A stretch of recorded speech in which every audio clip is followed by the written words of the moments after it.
عورتوں کے لیے 3 بنیادی باتیں۔ میں عورتوں سے کہوں گی کہ ان 3 باتوں کو ہمیشہ اپنے پلو سے باندھے رکھیں۔ آپ چاہے کسی بھی عمر میں ہوں، کسی بھی طبقے سے تعلق رکھتی ہوں، اگر آپ ان 3 باتوں پر عمل کر لیں گی تو میں دعوے کے ساتھ کہتی ہوں کہ آپ کی ازواجی زندگی بہت پرسکون گزرے گی۔ نمبر 1 جو بہت امپورٹنٹ ہے، عورت کا اپنی زبان پر قابو۔ شوہر کے ساتھ، ساس سسر کے ساتھ ہمیشہ اپنا لہجہ دھیما رکھیں۔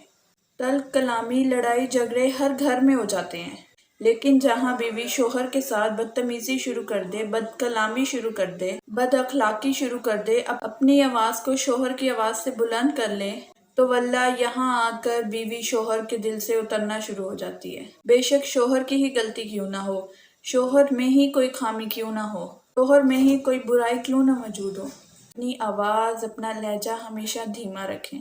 شوہر کے اندر ہی خامیاں کیوں نہ موجود ہوں، بیوی اپنے اچھے اخلاق سے، خوبصورت اعمال سے اور اللہ تعالیٰ کی مدد سے ان اچھائیوں کو خامیوں میں بدل سکتی ہے۔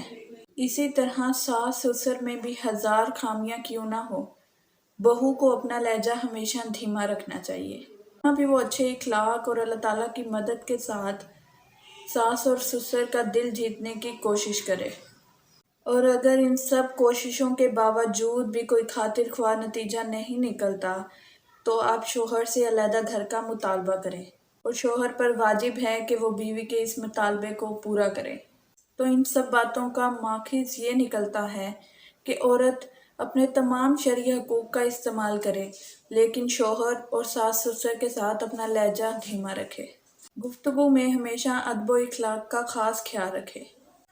اور دوسرا جو بہت اہم ہے وہ یہ کہ شوہر کے لیے سجنا سنورنا۔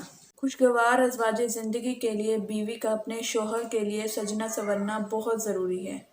خواتین اس چیز میں بے حد لاپرواہ ہوتی ہیں، شادی کے کچھ ہی وقت بعد سجنا سنورنا چھوڑ دیتی ہیں۔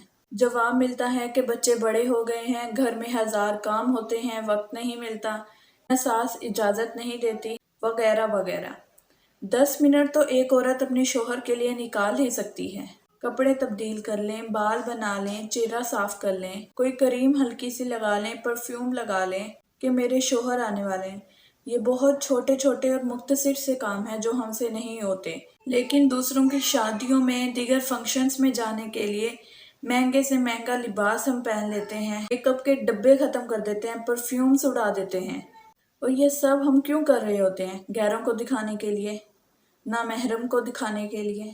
شوہر کے لیے تو ایک لپسٹک لگانے کی فرصت نہیں ہوتی۔ شوہر کے لیے سجیں، غیروں کے لیے نہیں۔ غیروں کے لیے تمہارا سجنا تمہیں نقصان دے گا اور اللہ تعالیٰ بھی تم سے ناراض ہوں گے، اور شوہر کے لیے سجنا تمہیں فائدہ دے گا اور اللہ تعالیٰ بھی تم سے راضی ہوں گے۔ لہٰذا ان باتوں کو اپنائیں اور گھروں کو جنت بنائیں۔ شادی کو چاہے 10 سال گزر جائیں، 50 سال گزر جائیں، لیکن ایک بیوی کو یہ عمل ہمیشہ کرنا چاہیے۔